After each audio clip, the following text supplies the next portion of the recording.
85 में गैर जमाती इंतखाबात हो गए। जी, आप इस्लामाबाद में थे। मैं डिस्ट्रिक्ट रिटर्निंग ऑफिसर था उन इलेक्शंस का, और उस इलेक्शंस के बारे में जो फ्रेमवर्क बना था लीगल, मैं उस कमेटी का मेंबर था।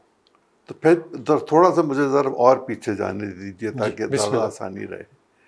वो ये कि एमआरडी का जो बाइकआउट था, जी, उस पर आपको या हुकूमत को, आपको तो ज़ाती तौर पे नहीं होगी, हुकूमत को कितनी तशवीश थी? इस्लामाबाद की हद तक मैं जानता हूँ कि यहाँ कुछ भी नहीं हुआ था, पत्ता भी नहीं गिरा था। सिर्फ एक तस्वीर खींची थी मरहूम मलिक गुलाम जिलानी साहब ने, कॉन्स्टिट्यूशन एवेन्यू पे आपके गाड़ी खड़ी की, उन्होंने अपने बोनट से एक बैनर निकाला, तस्वीर खींची और चले गए। वो तस्वीर छप गई। लेकिन कुछ लीडर्स थे, ये मलिक गुलाम जिलानी साहब आसमा जहांगीर के वालिद। जी वही। लेकिन जो फोकस था उस हड़ताल का या कॉल का, वो था कमेटी चौक पिंडी। वहाँ से बंदे गिरफ्तार हुए, एक इस्लामाबाद का रेजिडेंट भी गिरफ्तार हुआ, लेकिन वो जेल में तकलीफ़ से मुश्किल हो गई। तो फिर मुझे हुक्मन कहा गया कि उनको आप हाउस अरेस्ट करने के आर्डर कर दें इस्लामाबाद में। ठीक। तो वो हमने कर दिया, एक आदमी का सिर्फ, वो भी उनकी बाद में चेयरमैन सेनेट बना? नहीं, वो नहीं बने। वो रिटायर्ड मुलाजिम थे। ओके। लेकिन पीपल्स पार्टी की उनकी ख़ानदान के बंदे ठीक पार्टी में थे। तो इसके अलावा उसका कोई फॉल आउट कुछ नहीं था। लेकिन उस वक्त ज़ियाउल हक साहब के बारे में ये कहा गया कि उन्होंने ये कहा बाद में कि मैं उस रात सोया नहीं था जिस दिन ये मीटिंग हो रही थी, तावक्त थे कि कंक्लूड नहीं होगी, और उन्होंने बाइकआउट का फ़ैसला नहीं किया। मेरे लिए इत्मीनान बख्श तब हुआ जब उन्होंने भी फैसला कर लिया। जी, इस इलेक्शन के बाइकआउट के लिए बहुत से लोगों ने कोशिश की, और उसके लिए उन्होंने मरहूम एयर मार्शल असगर खान साहब को तैयार किया।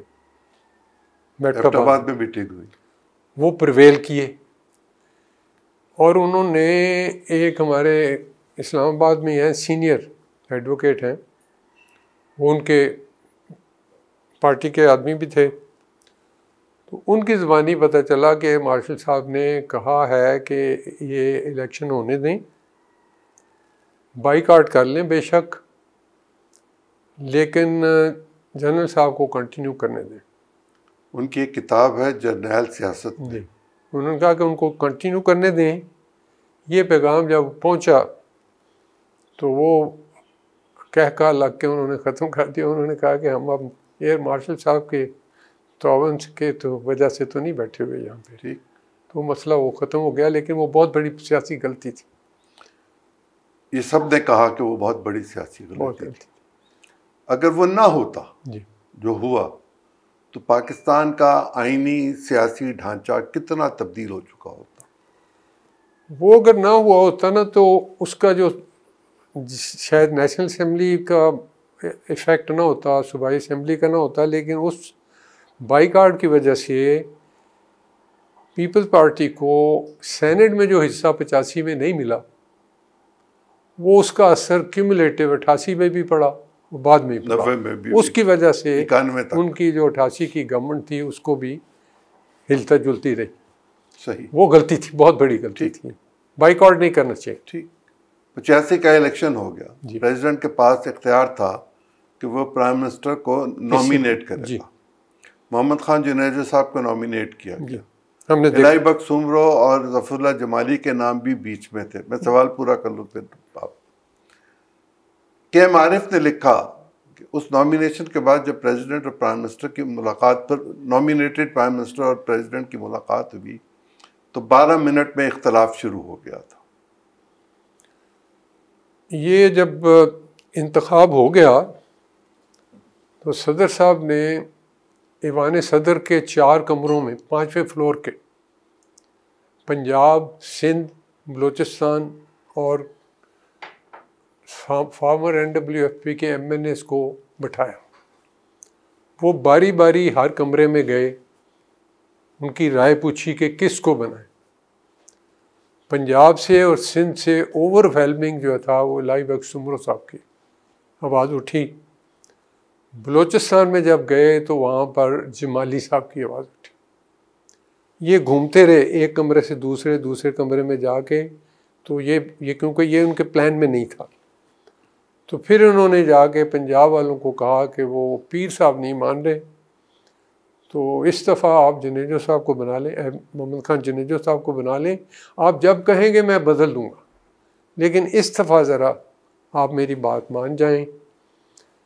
पंजाब वालों को उन्होंने फिर बारी बारी 2 वोट भी मांगे। एक मांगा साहबजादा यकूब साहब के लिए, सेनेट का वोट मांगा, और एक उन्होंने ख्वाजा सफदर साहब के लिए, नहीं ख्वाजा साहब के लिए नहीं वोट मांगा, बिल्कुल नहीं मांगा। वो भी मैं बल्कि आपको बता सकता हूँ। KPK में जब गए तो वहाँ उन्होंने गुलाम इसहाक साहब के लिए वोट मांगा। तो इस तरह वो कंक्लूड हुआ। इलेक्शन जब शुरू हुए तो स्पीकर के लिए ख्वाजा सफदर साहब भी ना और फ़खर इमाम साहब हुआ।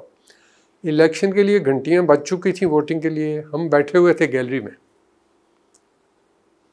एक स्टाफ मेंबर आया असेंबली का मेरे पास गैलरी में कि आपके वो सदर साहब का फ़ोन आया। मैं पीछे से निकल के प्रेसिडेंट के चेंबर में आया, ठीक, ग्रीन फ़ोन पे।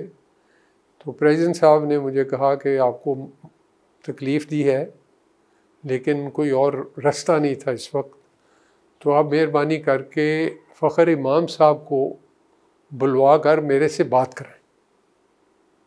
मैंने कहा जी ठीक है। मैं वापस आया गैलरी में, मैंने शाह साहब को बुलवाया। मैंने उनको बताया कि ये सदर आपसे बात करना चाहते हैं। उन्होंने कहा दरवाजे बंद है। मैं कहा इधर से आइए, मैं आपको लेके जाता। मैं जब उनको लेके आया सदर के चेंबर में, पुरानी स्टेट बैंक की बिल्डिंग में, मैं बाहर निकलने का, उन्होंने कहा नहीं आप भी बैठे। फ़ोन पे कोई बात होती रही, इन्होंने नहीं सर बहुत मुश्किल है, देर हो गई है, साथी नाराज़ होंगे, ये बहुत, मैं एक तरफा बात सुनी। ये एज्यूम किया जा सकता है कि वो ये कह रहे थे कि आप इंतखाब ना लड़े ख्वाजा साहब के। मैं जब बाहर निकले तो फिर उन्होंने कहा कि वो कह रहे थे कि आप ख्वाजा सफदर साहब के हक़ में विड्रॉ कर लें, लेकिन मैंने उन्हें बताया है कि दोस्त नाराज़ हो जाएंगे, ये बहुत लेट है, आप मुझे पहले बताते। ठीक, इस तरह हम अंदर आए और इंतखाब हुआ और वो स्पीकर हो गए। स्पीकर हो गए। वो जो मैंने आपसे पूछा कि KM आरिफ ने लिखा कि 12 मिनट में दोनों के दरमियान इख्तलाफ पैदा हो गया कि डेमोक्रेसी और मार्शल लॉ इकट्ठे नहीं चल सकते। वो उन्होंने तकरीर में कहा था, ओथ के फ़ौरन बाद।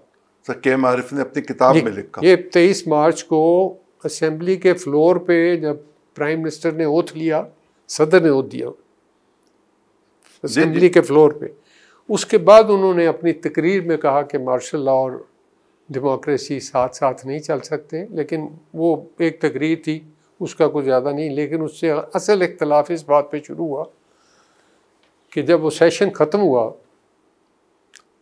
तो ये उस वक्त इनको लॉज किया गया था सिंध हाउस की गवर्नर के एनेक्सी में। तो इन्होंने अपने स्टाफ की मीटिंग बुलाई और बहुत नाराज़गी का इजहार किया वजारत इत्तलात और PTV पे। मरहूम वज़ीर-ए-आज़म साहब का ख्याल था कि सारा दिन, सारा वक्त जो कैमरे और लाइट थी वो सदर पे रही, मुझे उन्होंने सिर्फ 10-15 सेकंड दिखाए। हिस्ट्री तो ये थी, तो आप बुलाएं सेक्रेटरी इंफॉर्मेशन को और उसकी बात पुरस करें। उस वक्त जो उनके प्रिंसिपल सेक्रेटरी साहब थे, अनवर जाहिद साहब मरहूम, उन्होंने उनको परसुएड किया कि ये मुनासिब नहीं लगता, क्योंकि मैं अभी भी एडिशनल सेक्रेटरी भी हूँ इंफॉर्मेशन मिनिस्ट्री में, तो ऐसे लगेगा कि मैं अपने बॉस के मतलब कोई बात की है, तो इस तरह ना करें।